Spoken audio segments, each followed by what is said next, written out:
یہ ویڈیو ہمارے کیمرے سے ریکارڈ نہیں ہوا ہے، یہ سوشل میڈیا کے مادھیم سے ہمارے پاس آیا ہے، اور ہم نے جب اس بزرگ کی باتیں سنی تو ہمیں لگا کہ یہ بات پورے دیش تک پہنچانی بہت ضروری ہے۔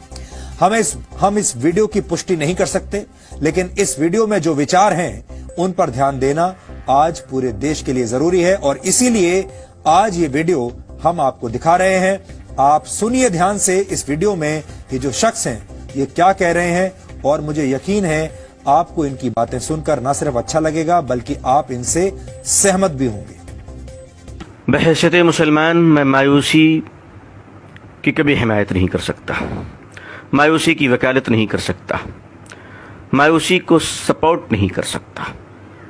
اسلام میں مسلمانوں کے لیے مایوسی کی کوئی جگہ نہیں ہے۔ ہم بجھتے ہوئے چراغ ضرور ہیں، مگر اندھیروں کو خوف ہمیں سے ہے۔ ہم ٹمٹماتے ہوئے چراغ صحیح ہیں، مگر یقین مانیے اندھیرے کو اگر کوئی مٹا سکتا ہے تو چراغ ہی مٹا سکتا ہے۔ اس لیے مایوسی کی تو کوئی گنجائش نہیں۔ ہاں، غصہ ضرور ہے، اور غصہ زندوں کو ہوا کرتا ہے، مردوں کو نہیں۔ مسلمانوں کو اگر حالات پہ غصہ ہے تو میں اس غصے کو مٹاؤں گا نہیں، بلکہ اس غصے کی پرورش کرنا چاہتا ہوں۔ میں کہتا ہوں ہاں مسلمانوں، غصے پہ آؤ اور اتنا غصہ کرو کہ اپنے اندر چھپے ہوئے شیطانوں سے دشمنی شروع کر دو۔ غصے پہ آؤ اور ان داڑھی ٹوپی مکاروں کے خلاف اپنے غصے کا اظہار کرو جو اسٹیج سے لے کر ایوانوں تک تمہیں اور ہمیں بیچتے ہیں، اور ان کی شکل مسلمانوں جیسی ہوتی ہے۔ ہاں مسلمانوں، غصہ دکھانا ہے تو ضرور دکھاؤ، اپنے گھروں کے ان ماں بہنوں کے بارے میں دکھاؤ جو برقع پہن کر شریعت کے خلاف چند سکوں میں بک جایا کرتی ہیں، اور ہم سب کے سر شرم سے نیچے جھک چکے ہیں۔ آخر ہمارے ادارے کیا کر رہے ہیں؟ آخر ہماری انجمنیں کیا کر رہی ہیں؟ مسلمانوں، غصہ کرنا ہے، مایوس مت ہو۔ اگر کرنا ہے تو ایک کام کرو، مسجدوں کا حساب شروع کرو، مدرسوں کا حساب شروع کرو، بولنے والوں کا حساب شروع کرو۔ ایک بنیا بھی اپنی دکان کو جب بند کرتا ہے تو شام میں حساب کرتا ہے کہ میں نے پایا کتنا ہے اور کھویا کتنا ہے۔ 70 سال ہو گئے ہندوستان کی آزادی کو، ہم سے زیادہ جلسے کسی قوم نے نہیں کیے ہوں گے، ہم سے زیادہ تقریریں کسی قوم نے نہیں کی ہوگی۔ ہم اپنا حساب کیوں نہیں کرتے؟ ہم اپنا حساب کیوں نہیں کرتے؟ حساب سے ڈرتے کیوں ہیں ہم؟ جب تک جو قوم حساب نہیں کرتی وہ آگے نہیں بڑھا کرتی ہے۔ آپ کو آگے بڑھنا ہے تو حساب لینا سیکھیے، حساب دینا سیکھیے، حساب پوچھنا سیکھیے۔ ایک حساب میں پیش کرتا ہوں آپ کے سامنے۔ ہندوستان کے مسلمانوں کی آبادی کتنی ہوگی؟ چلیے میں کم بتاتا ہوں آپ کو، 20 کروڑ ہوگی، زیادہ ہی انشاءاللہ۔ میں 20 کروڑ بتا رہا ہوں۔ اس 20 کروڑ میں دوستو، میرے بھائیوں، میری دینی بہنوں، آپ کا بھائی آپ سے ایک سوال کر سکتا ہے؟ آپ مجھے سینے پر ہاتھ رکھ کر بتائیں کہ اس ہندوستان کے 20 کروڑ مسلمانوں میں 5 وقتہ نمازی کتنے پرسنٹیج ہیں؟ کتنے پرسنٹ ہیں؟ آپ یقین مانیے میں نے یہ سوال بہت لوگوں سے کیا ہے۔ میں نے یہ سوال ایئر کنڈیشن کمروں میں بیٹھنے والوں سے کیا ہے، سڑک کے کنارے پھل بیچنے والوں سے کیا ہے، کلکتے کی سڑک پہ رکشہ چلانے والوں سے میں نے سوال کیا ہے۔ مجموعی طور پہ جو مجھے جواب ملا ہے اس کا ایک اوسط درجہ یہ ہے کہ ہندوستان میں مسلمانوں میں 5 وقتہ نمازی صرف 2% ہے، صرف 2%۔ جمعے کے نمازی 5% ہے، رمضان کے نمازی اس سے زیادہ ہے، الوداع کے نمازی اس سے زیادہ ہیں، اور عید کے نمازی اس سے زیادہ ہیں۔ میں آپ سے پوچھ سکتا ہوں کہ 20 کروڑ مسلمانوں میں 2% نمازی مسلمان مسجد میں آتے ہیں، 98% مسلمان کہاں ہیں؟ سڑک پہ، بازار پہ، کلب میں، جوئے کے اڈوں میں، چائے کی دکانوں میں، ہوٹلوں میں۔ اللہ کی مدد کس پر آئے گی اور کس طرح آئے گی؟ خدا کی نصرت کہاں گرے گی بتاؤ مجھے؟ اور یہ 2% نمازی ہندوستان میں کیوں ہیں؟ اس وقت آپ سوچیے، اس وقت جب ہندوستان میں 20 کروڑ مسلمان، 3.5 لاکھ مدرسے، 6 لاکھ مسجدیں، 4 لاکھ سے زیادہ علماء، اور پچھلے کم و بیش 150 سال سے تبلیغی جماعت گلی گلی گھوم رہی ہے، اتنا کرنے کے بعد بھی 2% نمازی؟ آخر ہم کر کیا رہے ہیں؟ آخر ہم کہاں ہیں؟ اب کب تک ہم شطرنج کی چال کا جواب کشتیوں سے دیتے رہیں گے؟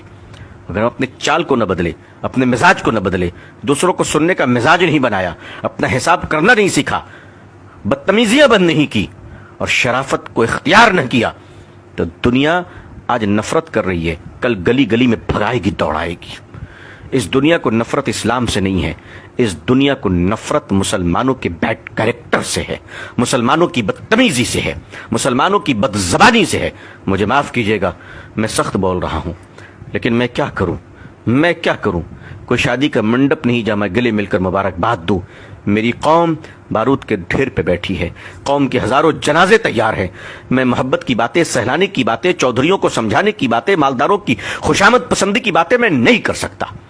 جو قوم, اس قوم کا المیہ یہ ہے کہ جھوپڑی میں رہنے والوں سے لے کر محلوں میں جینے والے مسلمان سب کے کیریکٹر ایک ہی ہیں, کوئی فرق نہیں ہے. کیریکٹر کے سٹائل الگ ہیں. غریب جھوپڑیوں میں اور سڑک پہ بیٹھ کے بدتمیزی کر رہا ہے, جوا کھیل رہا ہے, اور مالدار کمروں میں بیٹھ کر انٹرنیٹ سے برائیوں کا بازار گرم کر رہا ہے. دنیا میں ہم کہاں پہنچ گئے؟ ہمیں اپنا احتساب کرنا پڑے گا. اب اسٹیج کے پہلوان نہیں, اب جلسوں کے پہلوان بن کر رت جگہ نہ کیجیے. اگر کرنا ہے تو مسلک کے دلالوں کی زبانیں کھینچ لیجیے. اب اگر کرنا ہے تو مسلک کے نام پر جیب بھرنے والے مکار دلالوں کو اس قوم سے روکی, اس قوم کو بچا لیجیے. میرے بھائیوں, آج اگر حال یہ ہے تو ہمارے اور آپ کے بچوں کا کیا حال ہوگا؟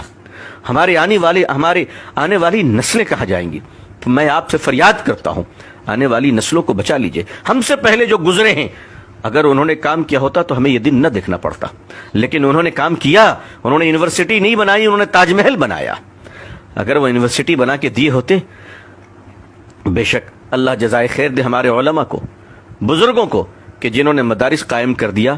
کم از کم آج ہمارے چہرے پہ داڑھی, سر پہ ٹوپی اور زبان پہ اللہ کا نام تو باقی ہے. بے شک ہم اپنے بزرگوں کے قدردان ہیں. ان کی جوتیوں کو اپنے سر پہ رکھنا اپنی خوش نصیبی سمجھتے ہیں. اللہ والوں کا احترام اب خود پر واجب سمجھتا ہوں. لیکن اگر میں سخت کلام کہتا ہوں, سخت جملے کہتا ہوں, تو یقین مانیے میں اپنے بزرگوں کی شان میں گستاخی نہیں, بلکہ میں ایک گنہگار آپ نیک کار بھائیوں کو جگانا چاہتا ہوں کہ ہمیں اس بے بسی کے عالم سے آئیے ہم سب ایک دوسرے کو نکالیں.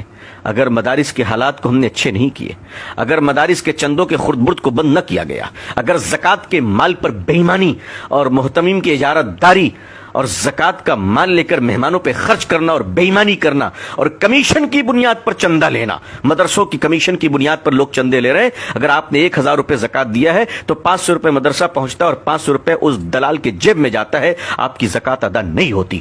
اس قسم کی نحوست اور مردودیت کی وجہ سے آج علماء کے چہرے سے نور نکل رہا ہے. آج دین کی باتیں کرنے والوں کی زبان بے اثر ہو رہی ہے. یہی وجہ ہے کہ مسلمانوں کے اندر بڑی مایوسی چھا رہی ہے, کیونکہ جو ہاتھ پکڑ کر ہمیں نکالنے اور سنبھالنے والے تھے, جب انہی پر شک ہو جائے تو بڑا خطرہ ہوتا ہے, بڑا خطرہ ہوتا ہے. حالانکہ میں جانتا ہوں کہ ایسے لوگ آٹے میں نمک کے برابر ہیں, ایسے بے ایمان دلال قسم کے لوگ بہت تھوڑے ہیں, مگر انہی تھوڑوں نے تو اچھوں کو شرمندہ کر رکھا ہے, انہی تھوڑوں نے تو اچھوں کے حالات برباد کر رکھے ہیں. عزیزان ملت, ملت محاسبہ کرے, ملت محاسبہ کرے, اور بالکل محاسبہ کر کر اپنا حساب کرے, ورنہ اس کے بغیر آگے بڑھنا مشکل ہو جائے گا.